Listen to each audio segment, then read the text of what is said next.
bienvenue dans la deuxième partie de cette vidéo consacrée au Impressible.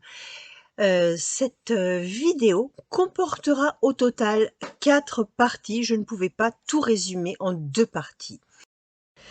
Ici, je choisis le fond le plus riche que j'avais réalisé dans la première partie. Et dans ce fond, je vais mesurer 14 cm de chaque côté pour laisser une bande au milieu. Ceci va me permettre de créer la couverture d'un album Midori. Donc j'ai fait mon pli de chaque côté. Alors bien entendu, vous le faites aux mesures que vous souhaitez, évidemment. Mais c'est pour ça que j'ai pris une feuille 30-30. Ensuite, je vais créer des rabats. L'appareil mesure à votre goût en fonction du projet que vous voudrez réaliser et des mesures que vous souhaiterez. Donc, je plie ces 2 rabats qui sont parallèles aux bandes du milieu et ces 2 rabats vont me permettre de faire des soufflets dans lesquels on peut glisser des éléments et en l'occurrence des carnets. Maintenant, en bas, je remesure une bande ainsi qu'en haut et je les marque, ces 2 bandes, pour pouvoir les replier en créant des petits becs qui vont me permettre de pouvoir les coller sans avoir de surépaisseur. Donc vous voyez, j'ai mes rabats de chaque côté et puis j'ai mon rabat en haut, mon rabat en bas et je fais mes petits coins pour pouvoir ensuite coller aisément. Donc ça c'est les coins des soufflets et je referai des petits coins au milieu qui vont me permettre de pouvoir coller tout ça. J'aurais pu me contenter de couper tout simplement, mais j'avais envie de quelque chose qui soit quand même fini un minimum. Donc je vais faire ça de façon à peu près correcte, même si je ne prends aucune mesure. Je fais tout sensiblement à l'œil. Maintenant, je colle en haut, en bas et la bande du milieu, bien entendu. Je vais mettre un poids pour bien maintenir cela bien collé. Voilà.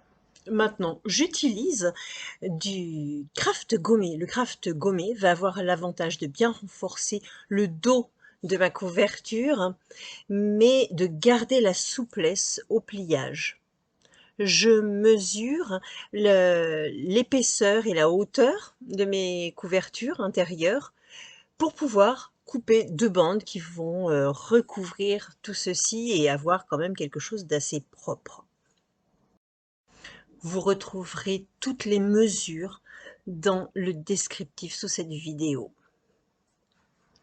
Donc, j'ai mesuré la largeur de mes 2 couvertures intérieures.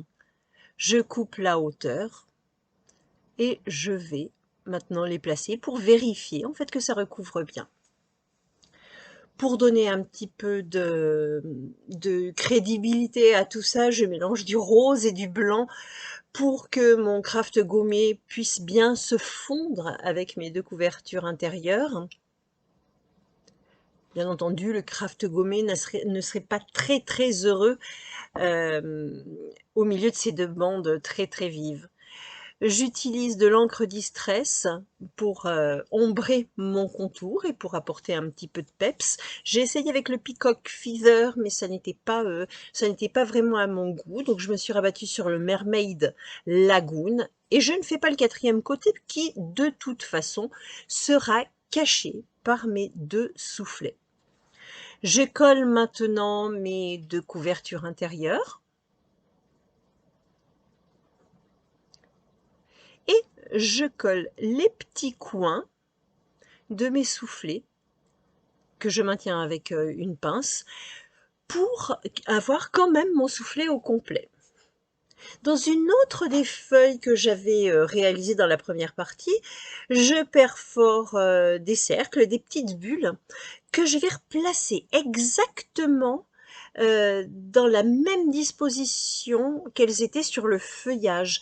Ainsi, on a l'impression d'avoir une modification de couleur du feuillage sur une petite bulle, mais on n'a pas l'impression d'avoir une modification du motif. Donc les motifs se superposent. Je joue comme ça à retrouver un endroit où mes bulles vont bien se fondre avec le motif. Bien entendu, toutes mes bulles sont ombrées en noir.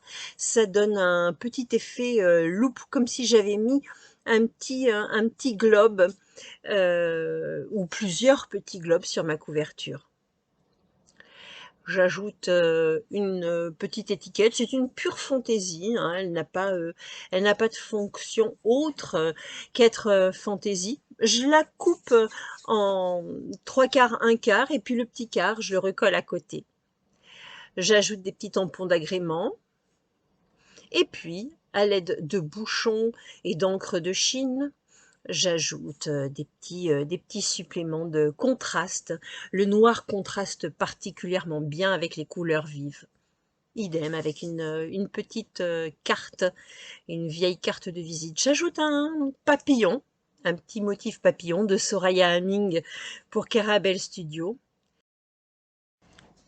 Et dans 2 autres pages, je découpe des couvertures intérieures qui recevront ensuite la suite des événements que vous verrez dans ma prochaine vidéo, au mois d'août cette fois, partie 1 et partie 2, qui seront en réalité les parties 3 et partie 4 de ce Midori Junk Journal que je vais compléter avec les Impressible. Je vous dis à très bientôt.